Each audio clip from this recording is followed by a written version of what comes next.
This show is presented by the 323 Network. You can watch all your favorite 323 friends and shows on the 323 Network YouTube channel, follow us on all social media platforms at 323read, and support us as we continue to grow at patreon.com/323read. That's 323REID. I hate and love doing solo segments because it's so lonely. I hate the loneliness of it outside of Kamala just being here. But I do love that I can be a little less self-conscious, more silly, even though I don't have to be self-conscious with Scott and Zoo, but I can do, when I'm close up to the mic like this, I can try my best NPR impression to start the show. It's Wednesday, October 18th, 2023. I'm Reed Murphy, coming to you from Fredericksburg, Virginia, and this is the 323.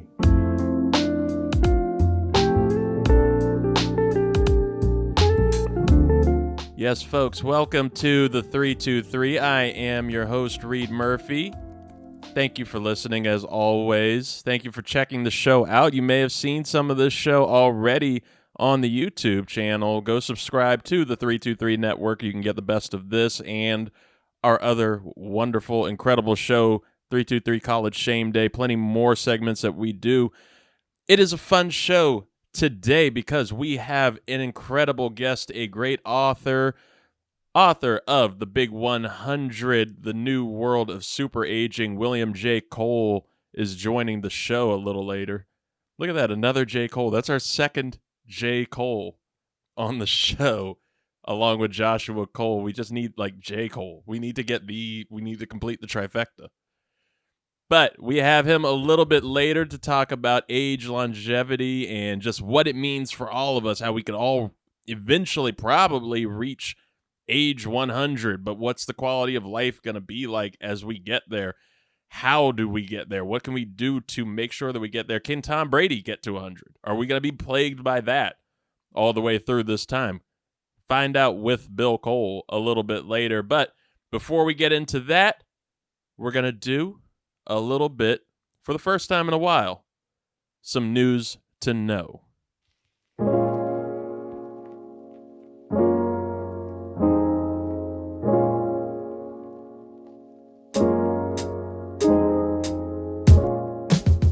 We start the news with an NFL Week 6 recap. Got to get it in before, our Ricks versus Gricks Fridays and Week 7 in the NFL. Can't believe we're already halfway or almost halfway done with the season. Gets more and more fun with every week, and that started last Thursday when the Kansas City Chiefs defeated the Denver Broncos 19-8. It was a big Travis Kelce night. The Chiefs' star tight end, Taylor Swift friend, caught all 9 of his targets for 124 yards. Bad night for Russell Wilson, finished 13 of 22 for just 95 yards, 1 touchdown, 2 interceptions. Chiefs advance to 5-1. The Denver Broncos fall to 1-5. Meanwhile, overseas, the London games continue at Tottenham Stadium with the Baltimore Ravens defeating the Tennessee Titans 24-16. Baltimore goes to 4-2. The Tennessee Titans fall to 2-4. Meanwhile, the Miami Dolphins, back in the States, beat the Carolina Panthers 42-21. Not a great game for Bryce Young, but he continues to look better. The Panthers' rookie star quarterback. The Miami Dolphins, looking like the best team in the league possibly, go to 5-1. Carolina Panthers still without a win. They are 0-6. Another rookie star quarterback, C.J. Stroud and the Houston Texans defeated the New Orleans Saints 20-13. Saints receivers once again looked nearly unstoppable, but can't get a win with it. Chris Olave only caught 7 passes for 96 yards. Only. But that's still not enough to defeat C.J. Stroud, who is looking like an easy Rookie of the Year to start the season. Both teams are now 3-3. Washington Commanders trying to get a rebound after the Thursday night debacle against the Chicago Bears. Commanders beat the Atlanta Falcons 24 2-16. Washington is now 3-3. The Atlanta Falcons are also 3-3. Meanwhile, the Jacksonville Jaguars defeated the Indianapolis Colts 37-20. It was the Gardner Minshew revenge game. Minshew now being the Colts quarterback after rookie sensation Anthony Richardson is set to have a season-ending shoulder surgery. Minshew could not get it done. Trevor Lawrence and the Jaguars continue to roll. The Jaguars are now 4-2. Colts are 3-3. Cincinnati Bengals, Joe Burr. They took down the Seattle Seahawks 17-13. Cincinnati, they advance now to 3-3. They're getting back up there. Seattle Seahawks are 3-2. Over in the NFC North, you have the Minnesota Vikings in a rivalry game beating the Chicago Bears 19-13. Bears starting quarterback Justin Fields still trying to do everything he can to produce, but now might face a little bit of injury time. Dislocated thumb. We'll see how he can fare with that. Minnesota is now 2-4. Chicago is 1-5. Heading back to the AFC. Go to the AFC North, and that rivalry, well, not really a rivalry when you have an interconference game, but it's the shock of the week. We had a huge upset. The Cleveland Browns, without their star, I guess, but controversial star quarterback, Deshaun Watson, not playing.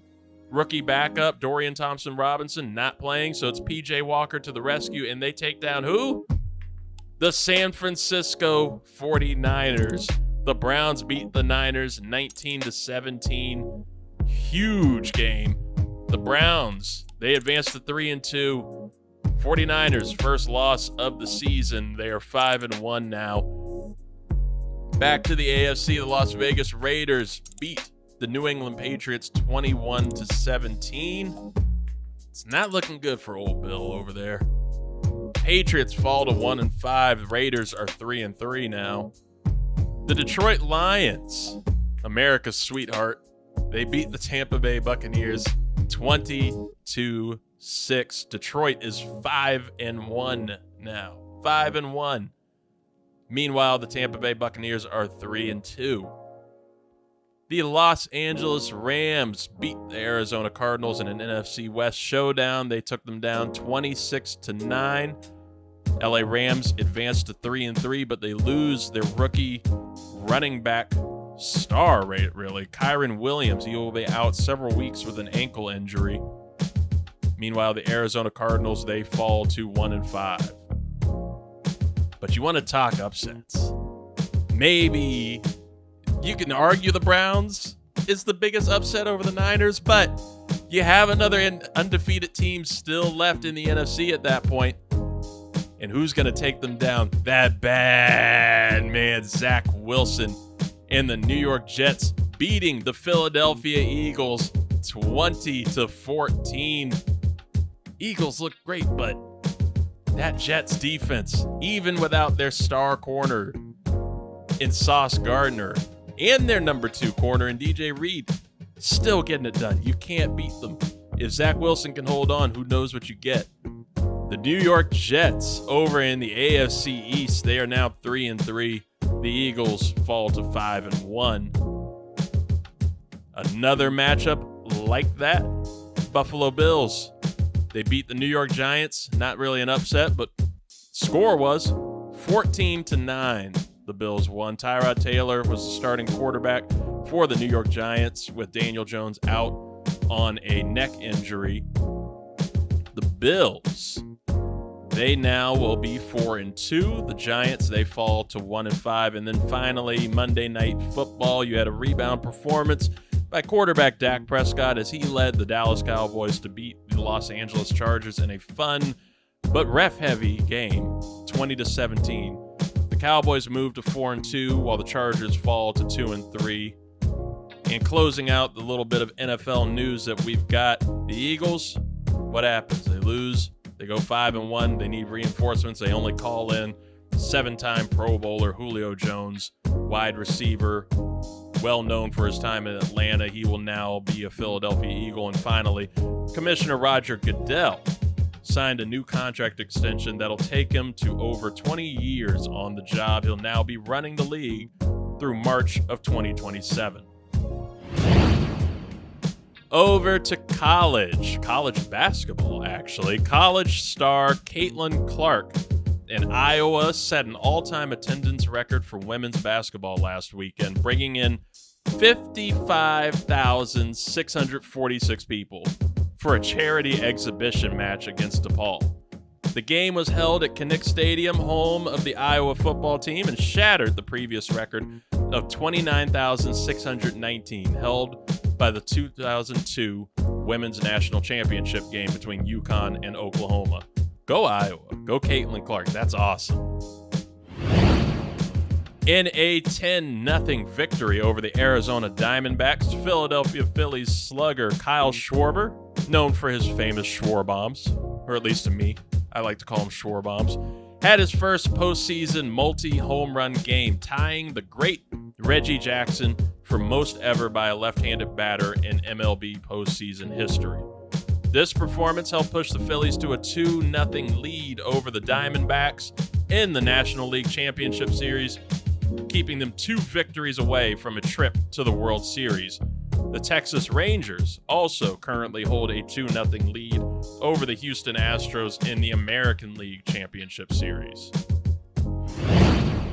And finally, in its opening weekend, NFL star and music icon Taylor Swift's concert film, Taylor Swift: The Eras Tour, brought in roughly $96 million in domestic box office earnings, according to movie theater chain AMC. That makes it the highest grossing concert film domestically for an opening weekend, and just barely missed the record for highest opening by an October film, still held by 2019's Joker at $96.2 million. Swift's Eras Tour has been a cultural and economic phenomenon unlike any other, where, according to CNN, cities where Swift performed saw ridership on public transit spike and hotel occupancy skyrocket.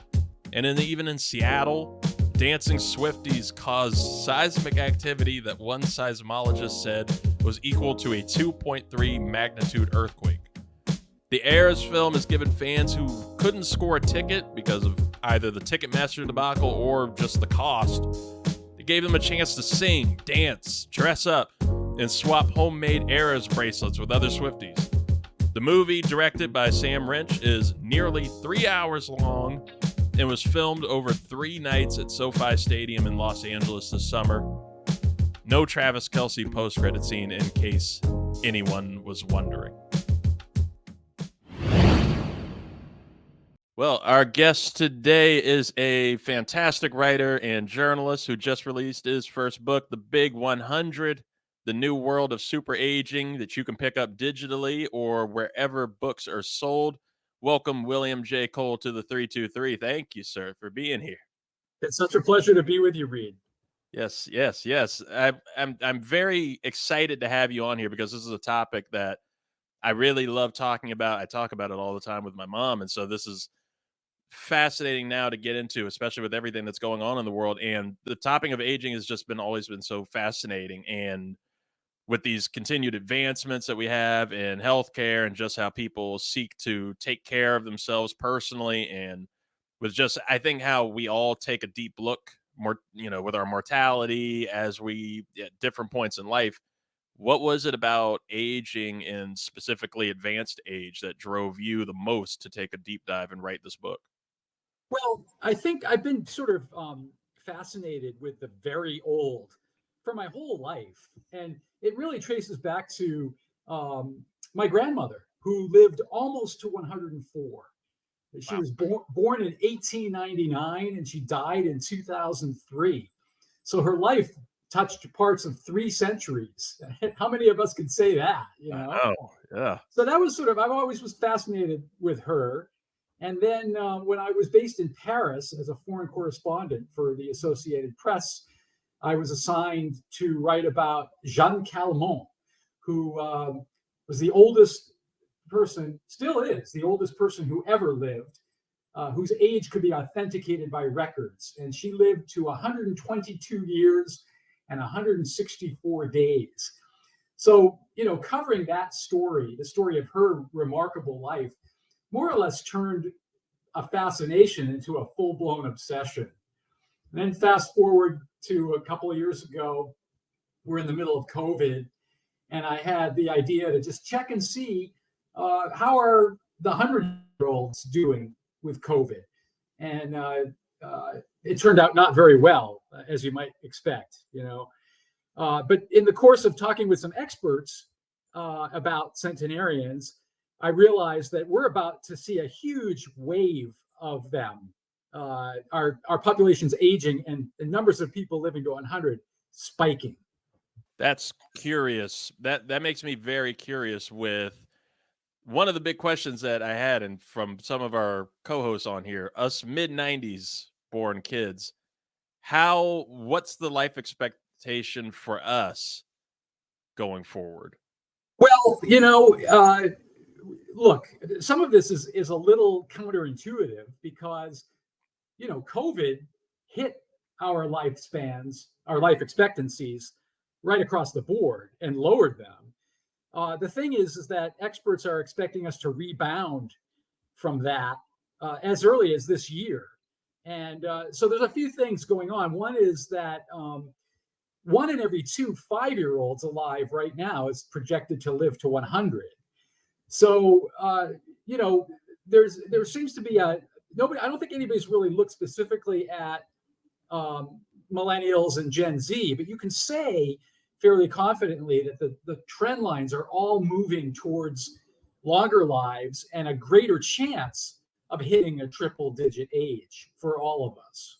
That's exciting. And my mom, she's a fixture on the show. We love the conversations that we get on here. But Mama Murphy flip-flops with the idea of aging a lot. And it's a conversation that we had. Sometimes she's down for the gracefulness and beauty in it, and other times she's telling me like vehemently, this sucks, don't get old. And I hear that from relatives like all my life. And I used to joke that I'd never want to live to 100 because the natural thought, I think, for many is living, looking, feeling like, respectfully to centenarians, the crypt keeper is what my idea of 100 always was. That's not the case though anymore, is it? What would you say is the quality of life for the average person 100 or over? I mean, it really varies, Reed. We all age differently. And so, old age looks differently to all of us. And some of that is because of our genetics, and some of that is just because of our behaviors. So just to back up for a second and explain why should we expect more people to live to 100? I already mentioned the 5-year-olds, half of them projected to live to 100. That is because of just continued medical breakthroughs in treating cancer and heart disease and other things that kill us. And so that's why, the experts at Stanford University's Center on Longevity are making that rather bold projection for very young kids, for kids in Generation Alpha. And that's the medical piece. Then there's a demographic piece. It's just the boomers like me, who are aging. And the baby boom generation is a big one. There's well over 70 million of us. The oldest of us is around 77 right now. So in the next 25 years, the fittest of those people will start to hit 100. And because there's so many of them, it's just going to push the numbers of centenarians significantly higher. In fact, it's going to increase 8 times between now and 2050. So that's why that's sort of a nutshell of why we're looking at this phenomenon. As far as what's life going to be like, it's a little bit of a crapshoot. Some people age well. They're genetically sort of predisposed to live healthy and have a good long health span to go with that lifespan. And then there are people who, not so much, right? And then the thing that we all fear the most, I think, isn't even our physical health as much as it is our mental and cognitive abilities, and people who suffer from dementia and Alzheimer's, who wants to live to 100 with that? Right. So I think it depends, and my book sort of also looks at some challenges to our, what the landscape will look like for 100-year society. Exactly. And again, the book is The Big 100, The New World of Super Aging. Bill, you brought up demographics just now, and I'm curious to dive a little more into that because I've seen on Twitter, you're a fantastic follow on Twitter. Everybody should go find them. You've discussed the divide in age longevity among races with, I believe the stat I saw was white Americans on average living nearly 6 years longer than black people, and 8 and 10 U.S. centenarians being white. So can you tell me more about what you've learned regarding race and even economic inequity when it comes to aging? Sure. These were the biggest surprises that I found as I did the research for the book. I knew that white people had a longevity advantage. I just didn't realize how pronounced it was. And it's kind of depressing. I mean, life at its essence is about time, and white people get more time. Why is that? A lot of reasons. I mean, health outcomes for people of color tend to be poorer. There are higher incidences of heart disease, diabetes in communities of color. We saw this in COVID, and this is, in large measure why COVID hit communities of color disproportionately hard, because the underlying health issues were greater there. So these are things that we can fix, and we've got to fix them. I mean, for me, and I argue this in the book, but I don't think it really needs argument. How can we be content to see this longevity gap and not close it? To me, it feels like a moral question. It really does, because when you do think about that, you see there's no reason. You obviously see that there's a problem, and we see that often in the country. You see that there's a problem that needs to be fixed with this, and we want everybody to live as long as possible and to live as happily. Absolutely. Exactly. Now, I'm curious, with all the research you had to do and the sources that you had to speak to, what were some of the most fascinating things that you discovered about longevity? What was something that like really caught you maybe off guard, really surprised you that you heard from any of these people that you got to talk to, and even the people who you spoke with that are up there, like who was the most interesting? Oh gosh, so many surprises and so many interesting things. First of all, you had mentioned, in addition to racial gaps and ethnic gaps in how long we live, there's an income piece of it, and I didn't really know that. I guess it makes sense, but rich people get more time. People who have college degrees, 4-year college degrees, live longer than people who don't. And there have been, very extensive studies that have, documented that. And the reasons are, many. People with college degrees tend to get better jobs. They have jobs where they're able to work in air-conditioned buildings, whether that's remotely or, at a company. So they're not out, making a hard living in the heat. They have less of a likelihood of smoking. They tend to advocate for themselves at the doctor's office more aggressively than people who don't have any college. They can go to the doctor's office. They can get well, that's right, exactly. So there's like a whole litany of things, that having money helps. And it's, we say that money can't buy you love, but it turns out it can help you lease more life. And that's another inequity, because we have a lot of that in our country, and it's something that's fixable if we cared to do something about it. That was a big surprise. I think just the extent of that, and the gaps between the haves and the have-nots, that goes right to, again, how much time we get to live and to love, and to work and create and contribute. other things that surprise me, the role of positivity in lengthening our lives. We talked about genes a little bit, and we can probably talk more about that. A lot of getting to 100 depends on our genetic wiring, but getting to 90 means it sort of depends about 75% on our behaviors. So these are things like our diet, whether we exercise or not, sun exposure, smoking, certainly, things like that.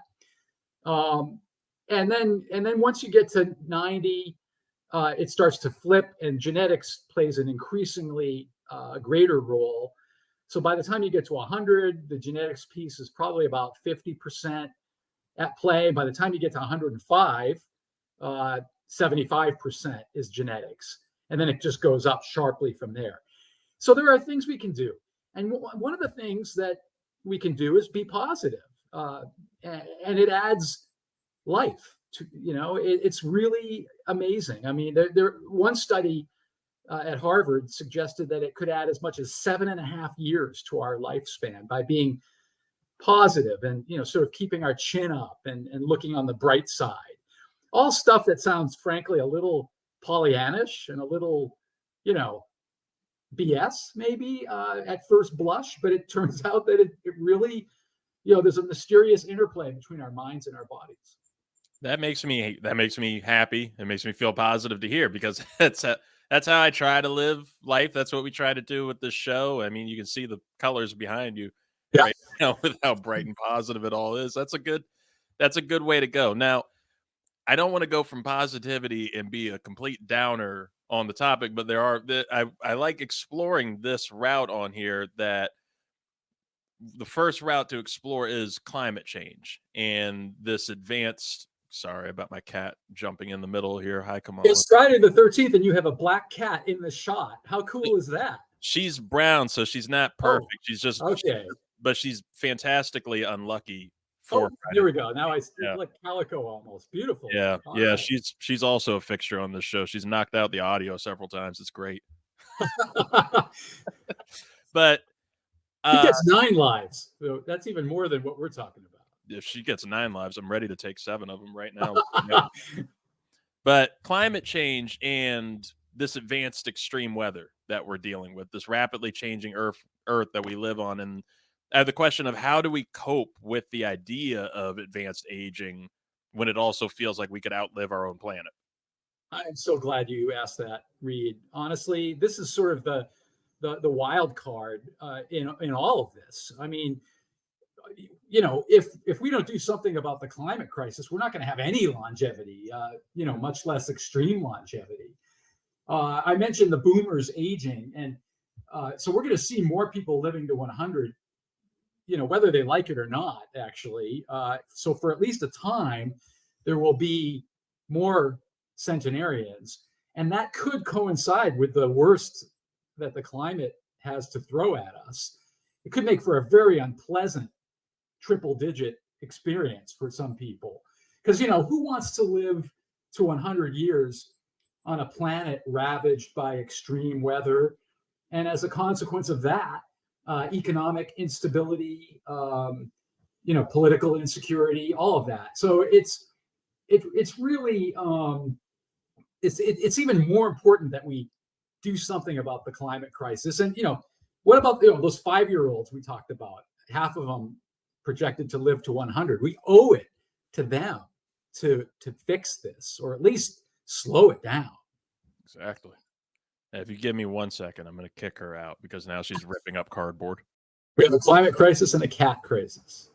That is my biggest concern as well. Like when we talk about, with how this expectancy for 5-year-olds now, it's not going to be a great quality of life when you're seeing, like in Florida, people hurrying off the coast to get to places like Orlando because there's going to be like no Miami in a while. Everything is just going that way, and you have politicians handling it, and that's the other route I want to go in with this topic, is the literal political aspect of aging. And where you stand with the advanced ages of many politicians, because it's been a huge topic recently, especially with you have 81-year-old House Minority Leader Mitch McConnell having a couple of very scary episodes on the job that leaves people asking about things like term limits and age caps on political roles. And I can see the legitimacy in some calls of ageism in these discussions, but does it concern you at all that our top candidates for leading the nation are 80 and 77?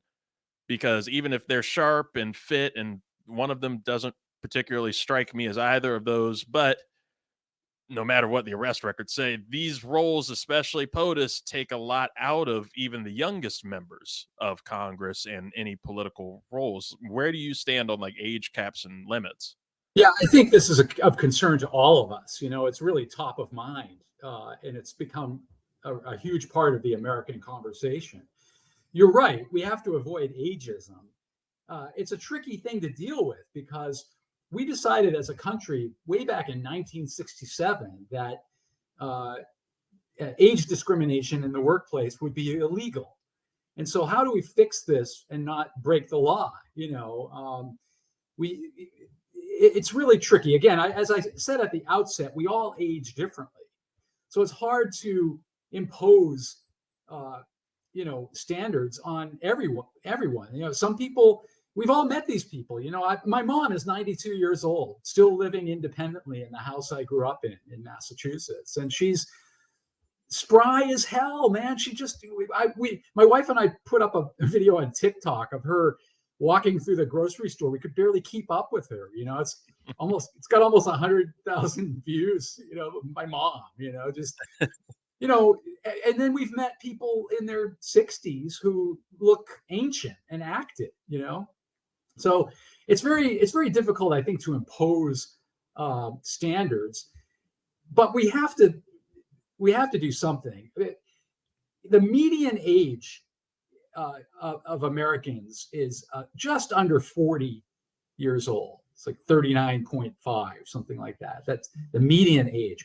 Only 5% of Congress is under 40.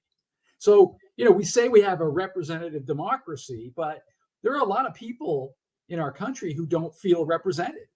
And, that's a problem. So it feels like maybe it's time to revisit the idea of term limits, at least, so that we get more, turnover in Congress. And there are a lot of sharp older people with a lot of experience and ideas, and it's good to have them. It's just, were these jobs really meant to be, lifetime, forever jobs? I mean, Mitch McConnell has been in the Senate since 1982 or 86, somewhere. I'm confusing him with Dianne Feinstein, who just died, who was also, a U.S. senator for about that same time, like 41 years. That's a long time. I don't care if you're sharp as a tack or not. At some point, I think our older politicians need to have the self-awareness to know when to step aside and let a younger generation rise. I fully agree. And you said, like, with Feinstein, like she had just been talking about reelection potentially even there at age 90. And I agree that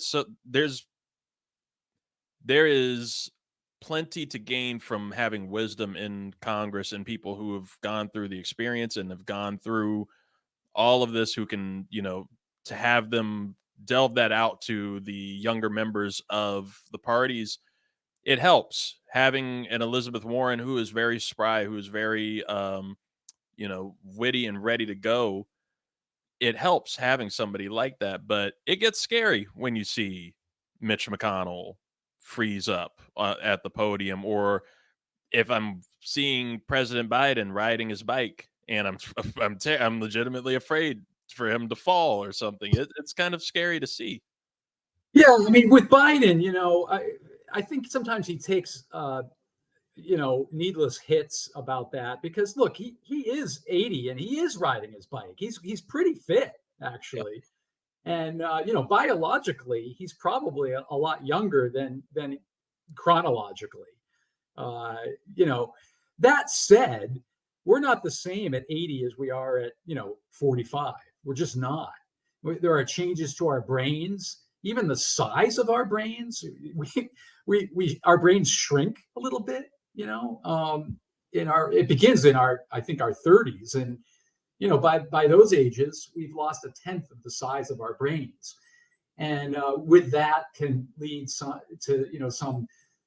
abilities to multitask and stuff like that. So it's really problematic. I mean, we've never had an older Congress. So 1 in 4 members of the House and Senate together is over 70. And of course, we have the oldest occupant of the Oval Office we've ever had. So time to definitely think about this.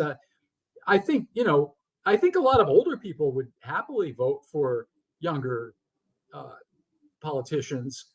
It's just, our Constitution sets age limits too. For you have to be a certain age before you can run for these federal offices. There's no upper limit. There's a lower limit, and so hopefully we can find a place where we can address this, where we don't impose ageist or discriminatory conditions on fit, smart, energetic older people. Right. Again, you can get Bill Kole's new book, The Big 100, The New World of Super Aging, anywhere you get books or online. I got one last question before you go to tie some sports in here, because this is a sports variety show. We're going to tie it in here. We're talking advanced ages. You just had Tom Brady retire from the NFL at 45. It still looks like he could go. LeBron James is now the oldest player in the NBA at 38 and still dominant. I feel like Bartolo Colon is still trying to roll out and play somewhere. Could we start to see more athletes retiring at later and later ages? Could we get Tom Brady as a Washington Commander at 100? Can I finally have that? I want Tom Brady back with the New England Patriots, my team, which is just, they're just sucking wind. I mean, it's miserable, but don't even get me started, but, and I expect zero sympathy from your listeners about poor Bill, the Patriots fan. But anyway, we dove into that very recently. Just last night, we dove headfirst into the Patriots and the whole situation with Bill Belichick, who is an aging. He's one of the older coaches in the NFL. And he is, we had our winning ways for a long time, and all I can say is karma is a bitch, But yeah, to your question, absolutely. I think, look, football is a pretty rough sport, so necessarily people will have to exit the playing field at a certain age. We're not going to see anybody at 100, doing a pick six. But I'm a competitive distance athlete, a runner. I've run a ton of marathons. I competed back in college. I'm 62 now. I'll be 63 next month. I follow some athletes who are in their hundreds, who are out on the track setting world records for their age group in the 100 meters. And, there's this one woman in New Orleans, Julia Hurricane Hawkins, she's called, and she's 105 and holds the world record for the 100-meter dash. Damn. So, that's cool, right? I mean, that's very inspiring. Mm-hmm. And I think, if people want to stay active and they want to keep doing these things, more power to them. It's really inspiring. We love it. We love it. Go get this man's book. It's a topic that we can all find a reason to dive into, and he'll educate you plenty with it. The Big 100, The New World of Super Aging. Thank you, Bill, for being on the show. Thanks, Reed. May you live 100 years.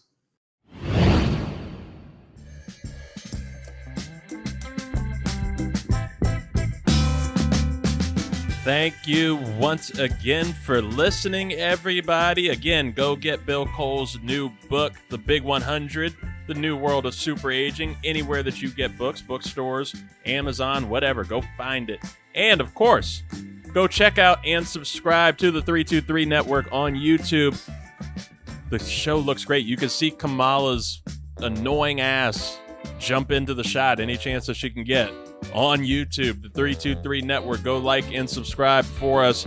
And of course, check us out, patreon.com/323read to help us continue to grow, and follow anywhere on social media at 323REID. We will talk to you again very shortly on Friday. Ricks versus Gricks. Hopefully some Travis Byram action. We'll see. We'll get him on at some point, but we'll hopefully have him on that show. In the meantime, folks, stay safe. We will talk to you later.